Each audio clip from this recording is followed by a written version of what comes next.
Morgan. And I'm Gavin, and this is your weekly dose of news, coming to you from Spirit on the Air and What's Happening.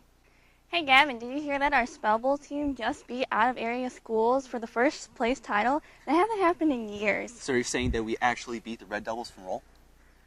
Yeah, it was some pretty tough competition though. KV finished with 57 points, beating Lowell by just 1 point, and River Forest by just 2 points. Spell Bowl is under the direction of Mr. Hyde, Mrs. McKinney, and Mrs. Fight. Monday they're going to travel to their next competition in hopes of earning a spot at the state-level competition. Great job and good luck, team. Absolutely. Speaking of Mr. Hyde, he recently was awarded the prestigious title of Academic Advisor of the Year. He ranked first before all the other advisors in the entire state. Let's turn to our roaming reporter, Jose, for some more information. All right, thank you, guys. I'm here with Mr. Hyde, and you just won an award. What was that award?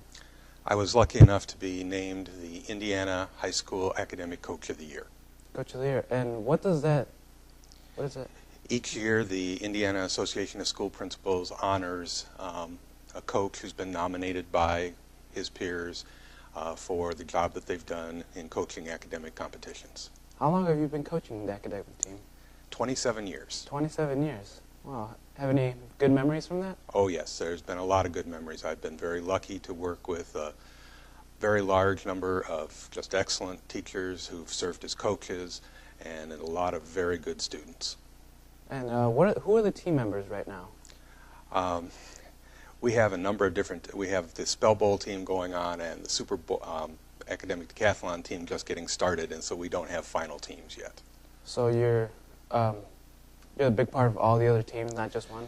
Well, I spend most of my time on academic decathlon. Mrs. McKinney and Mrs. Fike are primarily responsible for the Spell Bowl team, and then a number of us work together on decathlon, and then later in the spring on Super Bowl. Oh, wow. What are the things that they're tested on? Well, each year there are different themes. This year the theme for academic decathlon is World War I. And so the students will be studying everything from the art and music of that time period to obviously the history, to developments in science that occurred during that time, and a whole range of things that were going on. The theme for the Super Bowl, which is in the spring, is the glory that was Rome. And so we'll be studying everything around the Roman Empire. So what are some of your biggest achievements that you've had? Well, we've had 18 out of the last 20 years, our academic decathlon team has qualified to go to state. To go to state? Yeah, and a couple times we've finished in the top 3, and I think those are major accomplishments.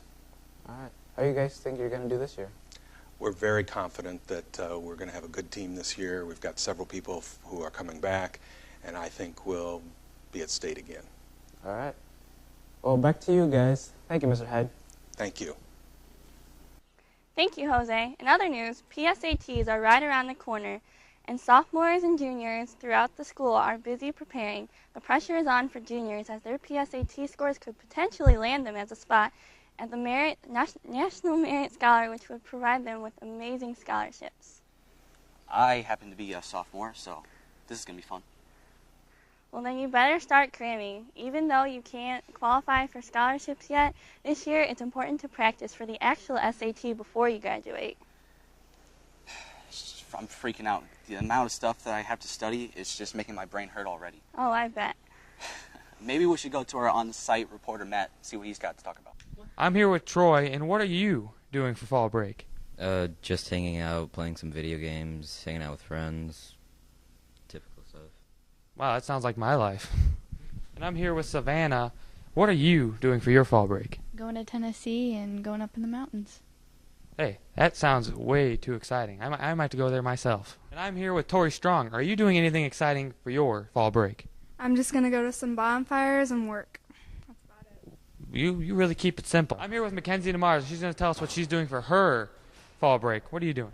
Well, my boyfriend's supposed to be coming home from college because he's in Wisconsin, and I think we're going to Fright Fest at Six Flags and to the Apple Orchard. Well, that sounds very exciting, and safe travels to you. Thank you for your time.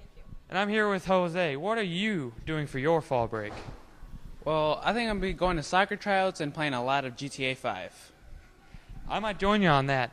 And that is what the kids at KEV are doing for their fall break. Matt Kralik, Roman Reporters News. Back to you guys.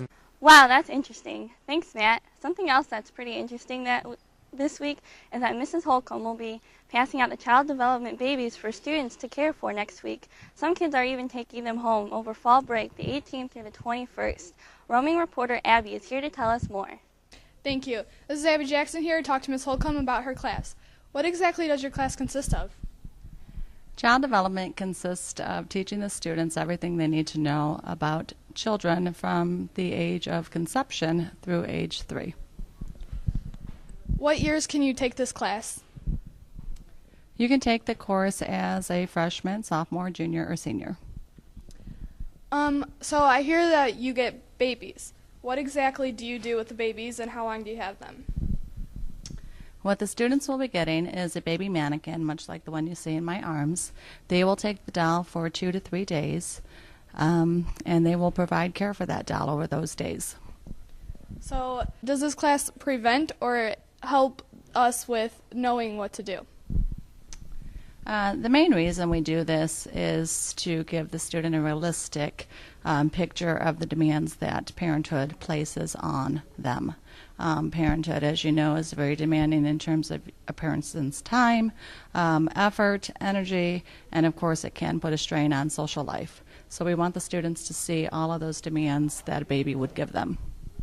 Sounds pretty tough. Okay, we're going to get a perspective from a guy because sometimes the guys get made fun of for taking this class. So Tyler, I hear you're taking child development. What exactly are you interested in taking it for? Mostly for physical therapy. Usually when kids have problems, they come to doctors just like grown-ups do, but it's more or less like, more for kids, it seems better to do. It just seems more of like a challenge kind of thing. I find it kind of interesting to carry a baby around in real life, and it's weighted too, so it's kind of surprising but cool at the same time. I think I'm going to have a lot of fun with it, actually. So it kind of gets you ready for real life when you get older? Yeah, definitely. It's going to put me way ahead of my wife, probably. She probably doesn't even want to take this class. But I'm usually the only guy in my class. Other than that, it's a bunch of girls that are really silent and quiet. Sounds good. Back to you in the studio. That sounds like a pretty fun class. Thanks a lot, Abby. Now let's see what the weather looks like for this weekend.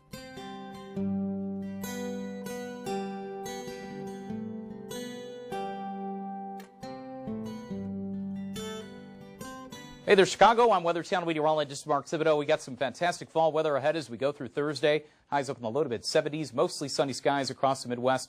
Front moving into the Midwest Saturday is going to mean some showers and thunderstorms here in Chicagoland. A lot of football games going on across the Midwest. We are going to be looking at that storm chance perhaps Saturday afternoon into Saturday night. Some showers early Sunday, lake breezes kicking in, and cooler weather around as we get to the latter half of the weekend.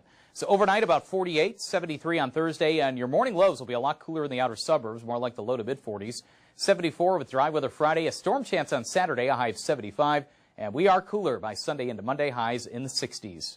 Thank you for that. Well, that does it for this week's episode of Spirit on the Air and What's Happening. Thanks again for watching, and we hope that you have a fun and safe fall break.